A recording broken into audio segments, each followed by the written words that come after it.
Hey, all y'all out there online, Tiffanie Kellogg here, and it is Friday at 11:11 Eastern at least. And so that means, it is time for another amazing woman entrepreneur living child-free to come here and share and talk to us. So I have to say, welcome, Kay. So excited to have you here with us today. Thank you so much for having me. I really enjoyed. Apologies. I am just getting over a cold. So drink your drink. Y'all, when I met Kay, I was like, oh, I'm so excited to bring here because, if you know me, I love my Guinness and Harper, not the beers, the dogs. I don't actually like Guinness, which is hysterical that I don't like the beer, but I have a dog name it. But so when I met Kay, I'm like, oh my gosh, this is so great. And I found that women entrepreneurs living child-free have a tendency to specialize in a way that I don't see anywhere else. And so, Kay, welcome. Thank you so much. Take two. Yeah, I got sick like 2 weeks ago, and sometimes the voice is coming in and out. It's so funny. I didn't know. I knew you had dogs, obviously, but I didn't know Guinness is one of their names. My partner is Irish, and so we kicked around Guinness and Murphy's and some of the other Irish beers as a name. Didn't end up picking one, but it's so fun when I meet dogs that have those names. Oh my gosh, yeah, and because Harper, she looks kind of black and tan. She almost has body coloring, and so we're like black and tan. And so we did it. That is hysterical. I did not know. Yeah, the synergy is just there. Great minds. Yeah, absolutely. I'm really excited to come on the show. I obviously earlier in the week just attended my first the free Tuesday of the month. And it was so cool to meet all of these other female entrepreneurs living child-free. Because as Tiffanie said, there's such niche. Being an entrepreneur, being a women entrepreneur, living child-free, and to know that there are others like me out there, it was just such an amazing experience. Did you know that there were others like you out there before? I'm not so self-absorbed to think I'm the only one like me, but it's interesting because I'm in my late 20s, right? So I've met some entrepreneurs of my age, but they're not the norm. Oh my goodness, guys, I deeply apologize. Yeah, I started while she's drinking. I started my first business when I was 20, so 2003. So I was 24. And yeah, for many years, I was the longest one in the group. What I was going to say, what I really appreciated, and age range in the group spans, obviously, but it was really cool to see people that made the decision to remain child-free and be entrepreneurs that were further along in the journey than I was.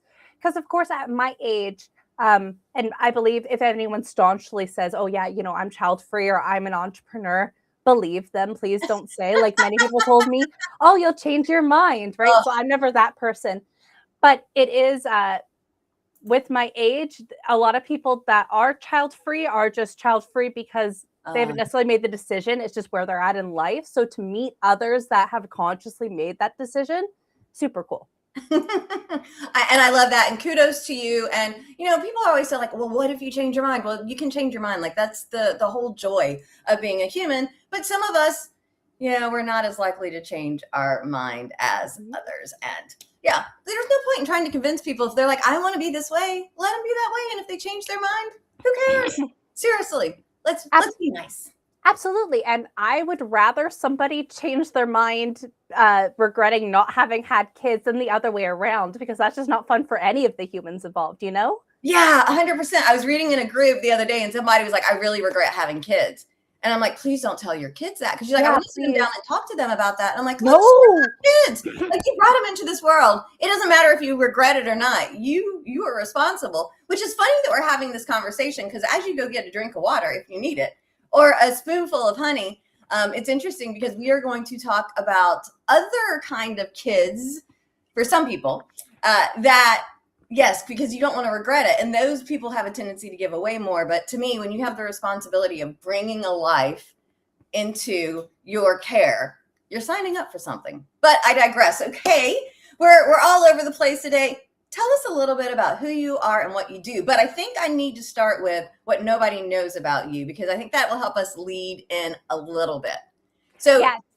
Oh, sorry, go ahead. No, you're good. So Kay is moving overseas on a cruise ship because her dogs cannot travel by air, and the only guest, and they are the only guest at her upcoming elopement I didn't read this well. Tell us what's going on about dogs. No worries. Oh my gosh, I am so Do you sorry. want to go like take a spoonful of honey? Please, really yes, I'm gonna go get a Halls. Apologies. Take a spoonful of honey. I'm gonna switch here, and I'm just going to talk. That is the joy. You never know what's going to happen with live TV, y'all, and I think that's okay, and I think that's life. It's interesting. Just this morning, I discovered that my favorite sleep shirt is not going to be my favorite sleep shirt anymore because I seem to always have night sweats when I'm wearing it. And so I'm like, oh, I have to get rid of it. And I love them. But, sometimes we just have to go with what the flow is. And instead of us trying to push, like take a little bit of water, she can go get honey. That's a really great way. Another thing that I actually do, I keep in my desk. So I have Paul's minis. And these are teeny tiny little things. They're like the size of a Tic Tac. They're like a size of a Tic Tac that I use. And then in case it's hardcore, I keep the CEPACOL. I don't like to use these a lot because they're like really chemically, but these are good to numb the throat. And so my Halls minis and my cough drops, I keep in my desk as my speakers thing. And not that I'm saying you should do that. I was just like, what am I going to talk about for a minute? So there we go. So tell us about you. Absolutely. Okay. Fabulous. I ran to just get a Ricola, and that seems to have done the trick. So if you see me sucking on something, apology, guys. My voice was, of course, completely fine until I hop on the air, and I'm like, 100%. Oh, crap. So I have 3 dogs myself.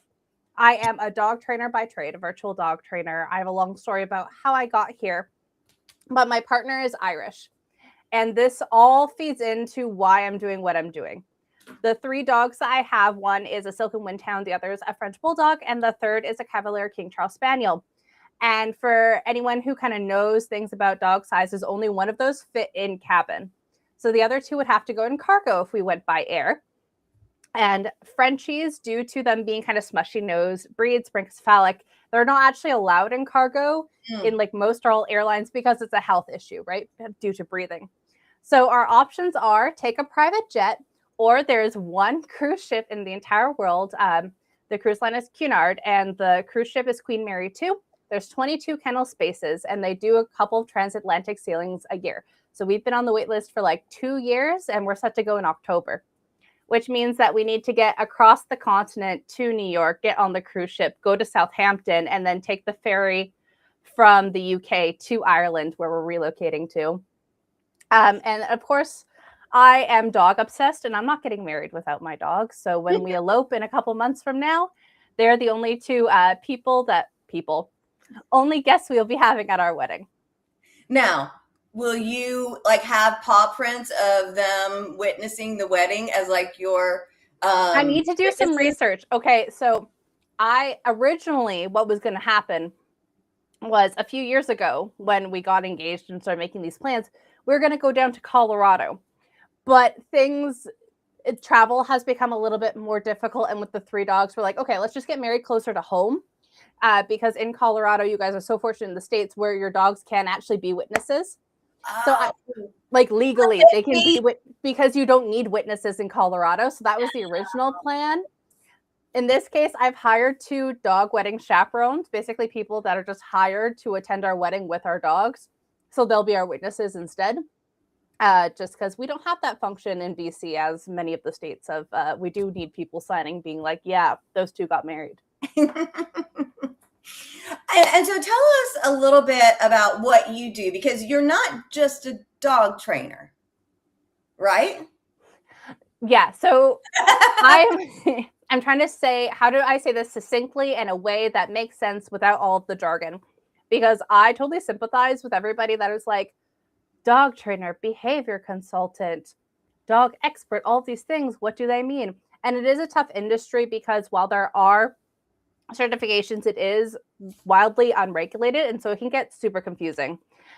So not only did I get certified and gone through the whole process of education and internships and putting in my hours to become certified as a dog trainer, I also continued my education to become a behavior consultant. And for those who don't know what that means, behavior consultants are those that are like certified to be able to work on more complex cases. So think dogs that are, dog-to-dog aggression, separation anxiety, reactivity, things that aren't just like sit down and stand, things that are actually like, okay, we need to modify the dog's behavior.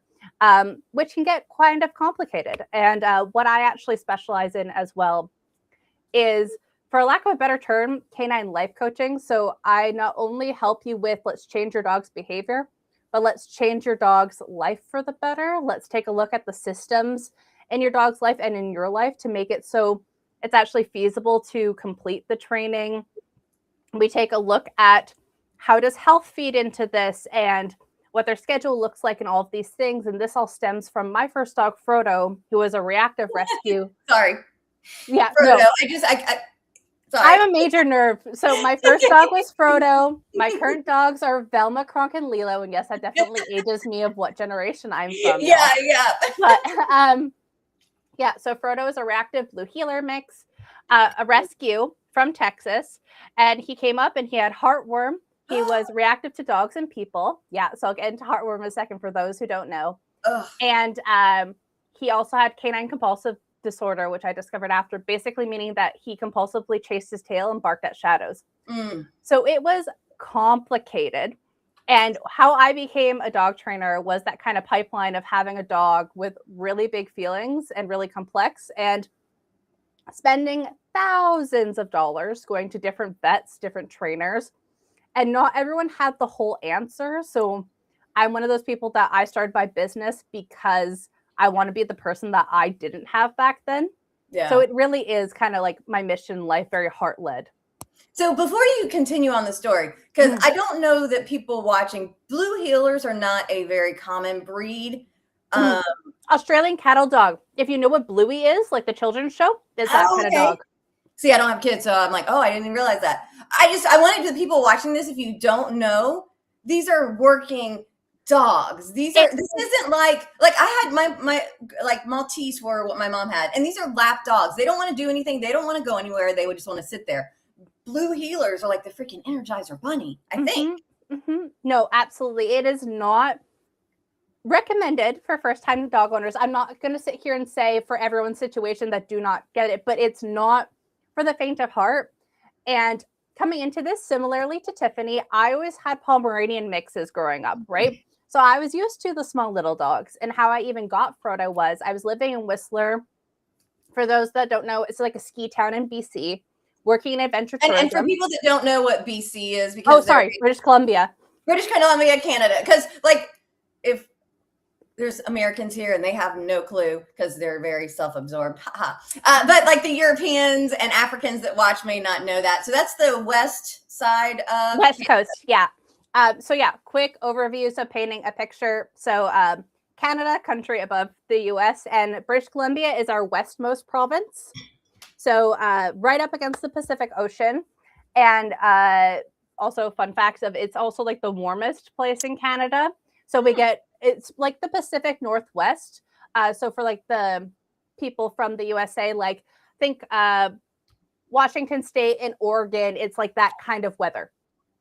And what's funny is, as I'm thinking, because those are like where I think of as cold and wet and dreary, and that's the warmest part of Canada. The joy. Well, we don't have Texas and Florida and things like that, right? So for us, warm is not snowy and minus 40 in the winter. Yeah, and we're freaking out in Florida because we might have to bring our plants inside or cover them. It might get to like 0 Celsius. But that's Southern thing. All right, so back to the doggies. Yes, okay. So I was living in Whistler, working in adventure tourism. I'm going to make a very long story short of how I ended up in that area. But I'd always wanted a dog. And so speaking about women living child-free, I always knew that I wanted to be an entrepreneur since the age of 5. And that might seem a lot for people to say, oh, you did not know. I did. I remember in grade 7, so like 12 years old, I was making a presentation because we had to pick what we wanted to be when we grew up. And I said, oh, I want to be an entrepreneur. And the teacher said, that's not realistic for a first job. Pick something else. So I was a business consultant for the purposes of that project. But so I've always known 3 things. I've always known I wanted to be an entrepreneur, work for myself. I always knew that I wanted dogs. I always knew that I didn't want to have kids. And I always knew that 4 things, that I wanted to do something that helped people. And it was a really long struggle to put all those things together. And finally, I got to that point. But when I was living in Whistler, I was at the point where I was single. I was living on my own. I was renting a basement suite by myself. And I was working for a small adventure tourism company in their office. And I checked with everybody. Checked with my landlords and I checked with my boss. Hey, if I got a dog, can I bring it to work? Everyone's like, yeah, great. So for those who think, oh, she wasn't responsible for bringing, I dotted all my I's and crossed my T's to make sure that it was okay for me to have a dog and to bring him to all these situations. Right. And this was 2020. It was during COVID time. So I think 2020, 2021, maybe 2019, something in that, right? And so I go to a rescue because this was the rhetoric of what is responsible dog ownership. It is going to a rescue, not to a breeder. And I was like, okay, great. I will be responsible. I will go to a rescue. And I go to a rescue and say, hey, this is my life and I want a dog. And they're like, you know what would be a great fit for you? An Australian cattle dog. And I'm pausing for laughter and not everyone's going to get the joke. Apologies. But like Tiffanie said, this is not necessarily what one would think, quote unquote, your first like starter dog should be. Right. And so this is the start of me. And this is not me trying to bash rescues or breeders or vets or other trainers, but just to show that sometimes people can slip through the cracks and sometimes you're not given the best information out there. And it just starts you on this path. And this was kind of my theme with Frodo of. So we're going to pause. Can we pause for 2 seconds? So yes. Pause. We're going to come back to the theme for Frodo. And in case I forget, I'm writing it down because I know the answer to this question, but I think it's a powerful question to ask. Do you work with people to help them determine what type of dog breed would be better for them? Yeah, I do 2 things. I help people. I have a canine matchmaking service. And I have a virtual private dog training service. And those are the 2 things I do. And that's the gambit. And within that can be puppies. It can be teenagers. It can be older dogs. I just taught an 8-year-old dog to heel the other month. So no old dog is too young. And so when people think matchmaking, they think, oh, a puppy from a breeder or whatever. No, even if you're going to go to a rescue or shelter, and awesome, let me help you pick out what kind of dog is going to be good and what kind of rescue is a reputable place to get that dog from to ensure that you're getting good information and information that's going to be a good match for you because it's a relationship. I keep liken it of dogs are interesting because it's kind of like signing up for a kid and a partner at the same time. For their whole lifetime. No, because the compatibility piece is important. It's something that, like, for instance, I'm not a marathon runner. Right? So not to say that you can't have different interests from your partner or things like that, but you have to look at what is it's okay for us to be different and we can work together and find a middle ground, and what is truly incompatible that's going to make us both miserable. And for people that have had not so great luck and love at some point in time or other, completely understand what I'm talking about when I say this. Love it. Love it. Yeah. So here's a link to all of her links, y'all, to check out. I love the fact that it's called Canine Matchmaking. That is so brilliant. And it makes such a difference. And like, it's funny because I had Maltese for ages and we rescued these, but I forgot the dogs shed.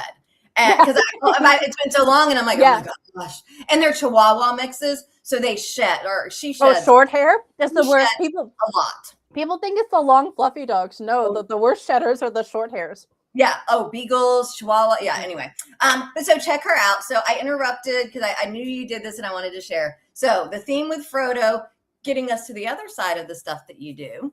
Mm-hmm. Yeah, absolutely. And thank you. I apologize. I tend to go on tangents and I have ADHD. So stop me at any time if we're going over or if I am talking. Well, that's why I wrote down, because I wouldn't have remembered what I had interrupted you on, but I wrote down Frodo so I would remember, because yes, my ADHD has been amplified. Perimenopause amplifies ADHD quite a bit. Yay. All right. So the continuing theme with Frodo. Yeah, absolutely. So the rescue said, hey, Australian cattle dog, great mix. Actually, we have an owner surrender that we haven't done an intake for yet, but we think he would be a good fit for you. And the transport truck leaves in like a week or 2. Do you want him? And I'm like, okay, sounds good. And this is the start of everything. And so people might say, oh, why do you speak on such like a variety of topics? when it comes to the dog industry is because I have done so much in the dog industry, even in my, I'm not obviously have not been doing this for 40 years, but I have done the gambit. And this all started with Frodo because of Frodo's behavioral challenges. And yes, at this time I was working with certified like professional trainers and things, but it became untenable. It became very clear that we could not continue living in a basement suite and I could not bring him to work. Because imagine you're working in an office where people come in to book their adventure tourism and there's this healer that runs up and barks at you. Yeah. But I'm not going to leave him home alone where he's freaking out and barking in a basement suite either. Yeah. And this leads to Frodo moving in with my parents back in Surrey. And so me living, I'll get to locations in a second, living in Surrey and working in Whistler. And so for those who don't know, that's about an hour and a half drive. Okay. So I'm splitting my time because I still have this job and I still have my dog with my parents. And it's also the Sea to Sky Highway. So for those that don't know, it's like Route 99 and it is in like mountain kind of cliff face, icy in the winter. You need to have snow tires in the winter. So it's not like I jump on 75 and it's an hour and we're going 80 miles an hour with the top down. No. And this results. Oh, maybe like kind of the intro to The Shining. I have not seen The Shining. You're too young. It's not so much that is only in recent years have I started to watch horror movies. I'm a bit of a sensitive individual. And so after I watch things like this, similarly to the news I always make sure I keep abreast and I give myself time before bed afterwards because I always feel like so sad about what's going on for other people. So it's a balancing act to make sure I know what's going on and also that I can still function. And so a lot of times I just kind of avoid the horror genre because I'm like, sometimes the horrors in real life are horrible enough that I don't need fictional horrors, That is very true. I remember watching there, and you probably haven't seen it, but there was a season of American Horror Story that was way too much like real life. And I'm like, that is not why. I'm like, this has way too much in real life. And so I've actually started watching more TV that's in fictional. I mean, it could be like a spin-off Earth, but in the future, but not in this time. Because I find that if it's in a galaxy far, far away, it doesn't affect my nervous system as much as if I think could be happening here, like Idiocracy or something. It's why, and bringing it up because slightly related to child-free women entrepreneurs is Handmaid's Tale. I've not seen yet because of similar reasons of it's a bit too real. It's a bit too close to home. And I've seen enough clips online where I'm like, I don't know that I would be able to function knowing that this is not as unrealistic and fantastical as we would hope it would be. Right. Yeah. Because at first it seems like it's a different place. And then you're like, oh shit, this was here. Yeah. All right. Sorry. We digress, y'all. So getting back to, because we're going to have to wrap up soon. So getting back to Frodo. Awesome. Just hard stop. Can you give me a rough timeline so I know how short to make this story? So really, y'all, this is how we go. We're messy. So 30 minutes is what we aim for. But if we go 35 minutes, it won't be the end of the world. Cool. Okay. Give us what we need. We can cut other stuff and we can always have you back, or people can go here, y'all, and meet with her. But continue your story about Frodo. Maybe not the Twitter version, but the Cliff Notes version. Absolutely. Okay. Wait, do you know what Cliff Notes are? Yes, I do know. Okay. All right. It's like Spark Notes. Okay, I grew up in and I don't know what those are. So same as similar to Cliff Notes, but online. It's how people used to cheat in school because you could, instead of reading Hamlet, you could just get all the info. All right. So for Frodo, long story short, couple months, like literally a couple months, y'all, after I adopt Frodo, I get into a car accident on the Sea to Sky Highway because I'm driving the hour and a half so many times, and I flipped my car 4 times, totaled the car, probably should be dead. I was fine. Thank goodness. But it was kind of a catalyst of, okay, things need to change.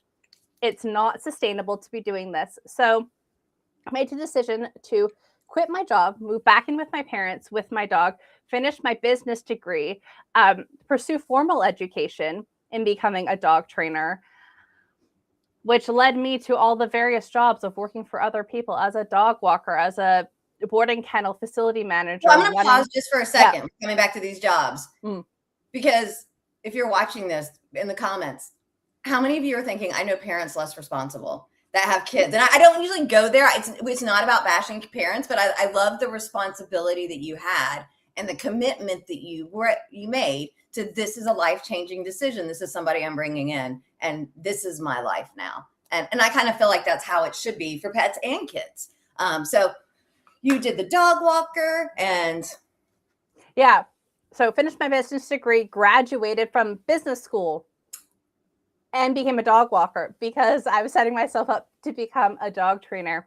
And while that might not seem like a big thing, everyone in my life thought I was going to end up in like government or be a lawyer or something like this. Oh. And I go from finally finishing business school in the pandemic to deciding, hey, I'm going to walk dogs for a living while I get go back to school kind of to become a certified dog trainer, which was like a 3-year process when I got the behavior consulting done and all that jazz. So really this all is to say, adopting or buying or however the dog comes into your life, big decision.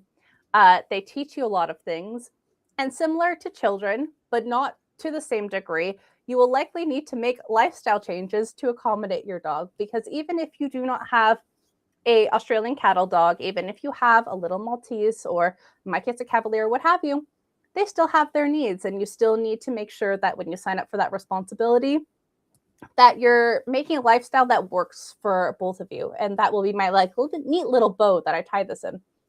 All right, brilliant. So we've got that, and I do love that. And here's the thing, because I think sometimes people think dogs are a breed and they're all like that, but it's humans. Like it's interesting because I have 2 siblings, litter mates, but they're different makeup, because they're like 2/3 Chihuahua and like 13 other kind of dogs, mutts, like Chow and Alaskan Malamute, and just a mixture. They have very different personalities. Yeah. Guinness, we may need to talk about Guinness because he could probably use a little bit of help. They were thrown in the woods as puppies, and so they've had some stuff. Harper's good. Guinness still has a little bit of reaction, like stay away. He's fine once you get to know him. But yeah, you never know. And so I have to, I want them to be out with us more, but they have to learn how to do stuff more, because it's not fair to, them. And people laugh at me, but I was like, yesterday, I'm like, I have to go home because I got to let my dogs out. Yeah. And they're like, really? I'm like, yeah, these are, I take them on. They aren't afterthoughts. They're a huge part of my life. And maybe that's more true for child-free people than parents. There is a divide. Because similarly, and I think we're quick to do this in any community, of not all parents are created equally, not all dog parents are created equally. It isn't such a divide because, of course, I'm in these spaces a lot online and in person.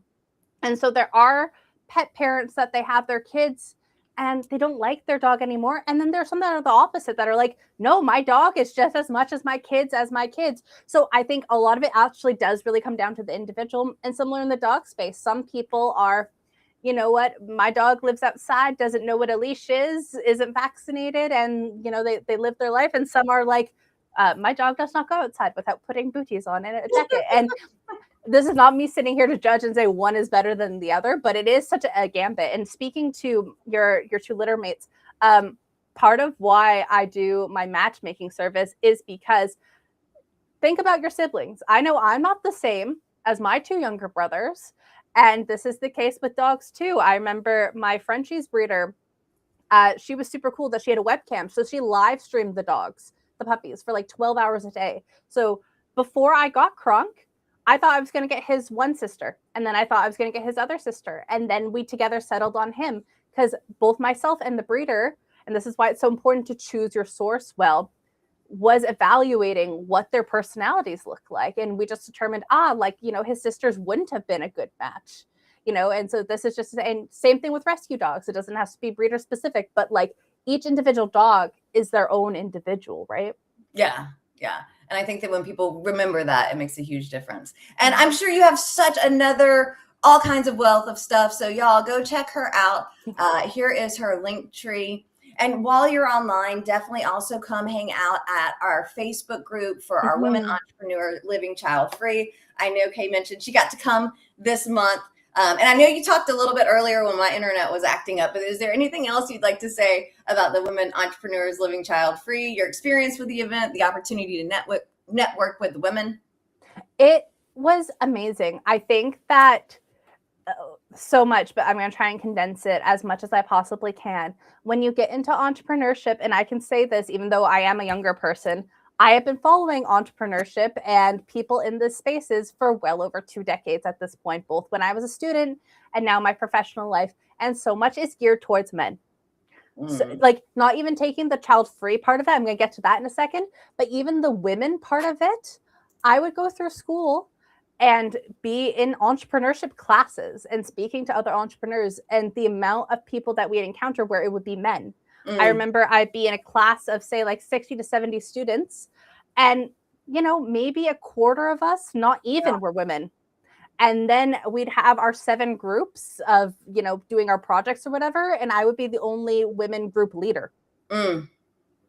Like, so just to say that as far as we have come, we still have not come that far. So even having a female entrepreneurship space, amazing. Second level of child free makes a huge, huge difference, because I just find a lot of female entrepreneurs, and I'm discovering this more and more, women entrepreneurs that are child free are just so creative. Not to say that if you don't fit in those categories that you're not, but they just have such interesting businesses. I remember networking on Tuesday and talking to all of these women, and it was so amazing because we didn't view each other as competition. It really was a hyping each other up, and who do we know and how can I connect you, and genuinely wanting to learn about each other's businesses. And I was just continuously impressed as well of the variety, the sheer gambit and creativity of the different kinds of businesses. So I think the group is definitely worth checking out. Even, you know, we have the free one once a month. Come see, because it was unlike any other networking event I've been to previously. Well, thank you so much. Our goal is to bring women like you together in this community, because it wasn't out there, and I think we deserve it. Ladies, we do deserve it. So hang out with us on Facebook. Check it out online. Where can we find you online, Kay? I guess all the links are probably on the link tree. All the links are on the link tree. Easiest place, if you type in the Canine Detective on Google or Instagram, I'll be the first thing to pop up, and my links are in bios for all of those kinds of things. So once you find me somewhere, you'll be able to find me everywhere. Well, Kay, it has been a pleasure getting to hear from you today about how you got here. And I know there's so much more that you have coming, but I'm so excited next time I hear somebody saying, I'm thinking about getting a dog, be like, have you talked to a matchmaker yet? Oh, thank you. All right, y'all. We will be back here next week for another amazing woman entrepreneur living child free at 11:11 Eastern AM. And in the meantime, come hang out with us on Facebook. Thank you, Kay, so much for being here all the way from cold Canada. We appreciate it.